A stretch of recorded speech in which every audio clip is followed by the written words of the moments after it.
জাপানে বুলেট ট্রেনের ticket book করবেন অথচ স্মার্টএক্সের অ্যাপে প্রবলেম হচ্ছে।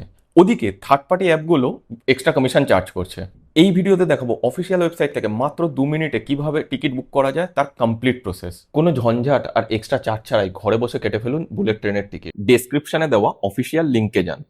এখানে টিকিট কাটার আগে একটা অ্যাকাউন্ট তৈরি করতে হবে। নিজের ইমেল আইডি আর একটা ইন্টারন্যাশনাল ট্রানজাকশন অন থাকা ক্রেডিট বা ডেবিট কার্ড রেডি রাখুন। অ্যাকাউন্ট ওপেন করার জন্য কিন্তু কোনো টাকা কাটবে না, কার্ডটা জাস্ট ভেরিফিকেশনের জন্য লাগে। ব্যাস, অ্যাকাউন্ট ডান। এই চ্যানেলের ট্রাভেল গাইডগুলো যদি আপনাদের প্ল্যানিং আরও সহজ করে দেয় তাহলে একটা লাইক আর সাবস্ক্রাইব করে ছোট চ্যানেলটিকে একটু সাপোর্ট করতে পারেন। এবার আপনার ট্রাভেল ডেট, সোর্স আর ডেস্টিনেশন সিলেক্ট করুন। অফিসিয়াল ওয়েবসাইট থেকে বুক করার 3টে অ্যাডভান্টেজ আছে। ফার্স্ট, এটা একটা মোবাইল টিকিট। বুকিংয়ের পর জাস্ট কিউআর কোডটা ফোনে ডাউনলোড করে নিন। জাপানের স্টেশনে গিয়ে কাউন্টারে লাইনে দাঁড়িয়ে ফিজিক্যাল টিকিট এক্সচেঞ্জ করার কোনো ঝামেলাই নেই। Second, excellent flexibility.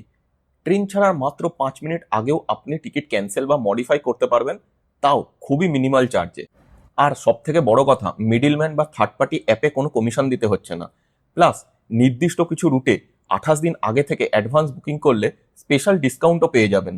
যেমন টোকিও থেকে ওসাকা বা ওসাকা থেকে হিরোশিমা রুটে এই ডিসকাউন্টগুলো পাওয়া যায়। পেমেন্ট কমপ্লিট হতেই আপনার ইমেলে কনফার্মেশন চলে আসবে। ওখানে দেখুন লিঙ্ক দেওয়া আছে, লিঙ্কে ক্লিক করে কিউআর কোডটা ডাউনলোড করে নিন। ইউ আর ডান।